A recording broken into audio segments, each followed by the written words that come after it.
आम खाना छोड़ दिया क्योंकि लगता है कि वेट बढ़ जाएगा या पिंपल्स हो जाएंगे, यहाँ पे आपको रुकना पड़ेगा।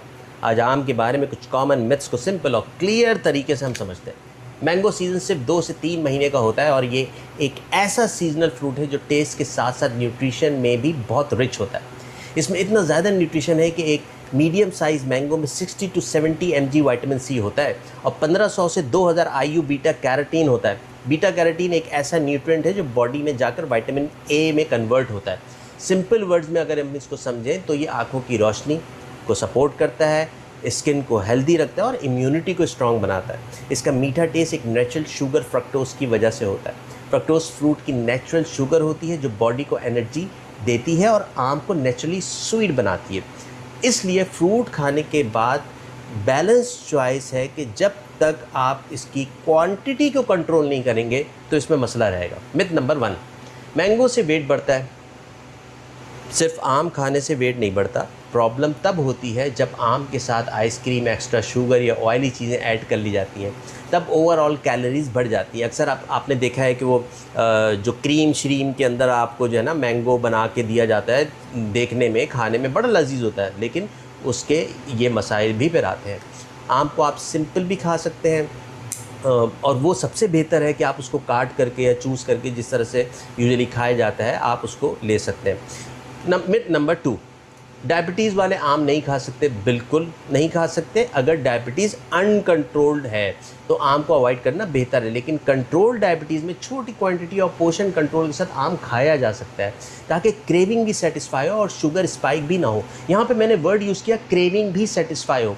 हमारे यहाँ यूजुअली होम्योपैथी के अंदर इस बात का बड़ा ख्याल रखा जाता है और हम ओवरऑल दवा के साथ जो है वो डाइटरी, आपका रेजिमेन, आपका लाइफस्टाइल सब हम गाइड करते हैं पेशेंट को कि भाई आप सिर्फ दवा खाने से ठीक नहीं होंगे, आप ओवरऑल जो एटमॉस्फेरिक चेंज है और दूसरी चीज़ें उससे बेहतर होंगे। लॉन्ग स्टोरी शॉर्ट वो ये है कि जब हम अपने बुज़ुर्गों को सख्ती के साथ मना करते हैं, ये बिल्कुल नहीं मिलेगा, इनको मत देना और ये करना वो करना, तो एक तो ये अंदाज़ गलत है नंबर 1। उससे उनके इमोशंस पे फ़र्क पड़ता है, वो एक जो ओवरऑल जो इमोशंस हैं वो ख़राब होते हैं।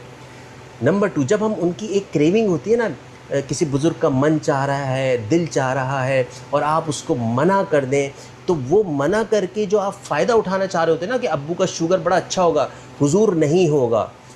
अगर आप उनको सख्ती से मना करेंगे और उनकी उस वक्त जो उनका मन चाह रहा है, जो दिल चाह रहा है जिस चीज़ का, उस क्रेविंग को आप सप्रेस कर देंगे तो वो इमोशनली वो चीज़ जाके उनको तंग करेगी और उसकी वजह से जो हार्मनी आपकी बॉडी के ऑर्गन में है वो ख़राब होगी। जब इमोशन डिस्टर्ब होंगे तो बॉडी डिस्टर्ब होगी।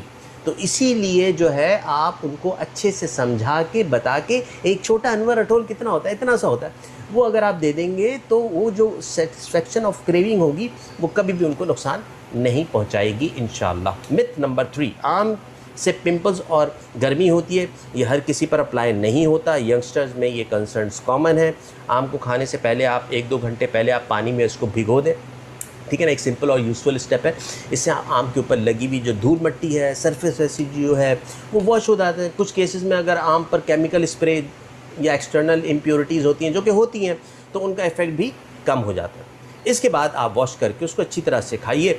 और ये भी समझना ज़रूरी है कि पिंपल सिर्फ आम की वजह से नहीं होते, बल्कि ओवरऑल डाइट, ऑयली फूड और शुगर इनटेक और स्किन केयर रूटीन भी इसमें इम्पॉर्टेंट रोल प्ले करते हैं।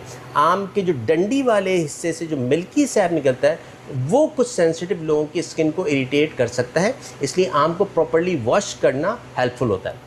किन लोगों को आम से परहेज़ करना चाहिए? Number 1, uncontrolled diabetes. Number 2, severe kidney disease. Number 3, fructose intolerance या मैंगो एलर्जी वाले लोग। बाकी सब लोग इस सीजनल फ्रूट का मज़ा बैलेंस के साथ ले सकते हैं। Thank you.